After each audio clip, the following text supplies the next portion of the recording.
When creating logos, make sure to create them one color first. The reason is, down the line, most likely we're going to need a one color representation of the logo, so it's easier to design for it now than to design for it later. Let's get started. For this next step, I'm going to be using Adobe Illustrator. If you're absolutely new to Adobe Illustrator, please check out our Adobe Illustrator course here at TreeHouse. I covered just about every tool and panel in the application. For this project, I'm only going to use a couple of tools and techniques, mainly the pen tool and selection tools. Let's get started.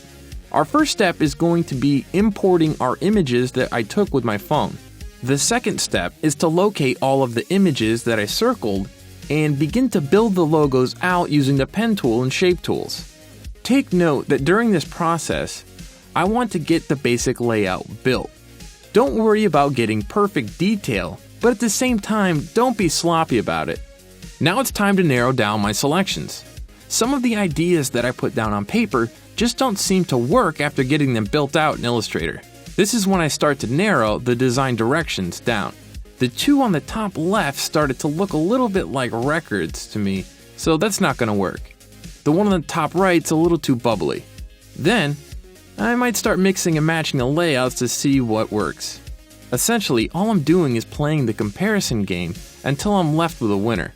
When comparing, all I'm trying to do is find fault and weigh out a champion over another.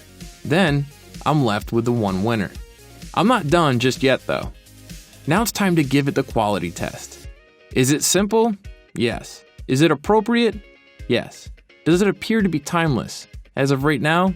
Yeah, sure. Is it scalable? Not really.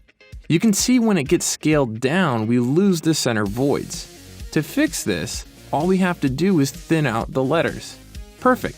Now finally save out the project if you haven't already. Next up, we're going to add some color to our design.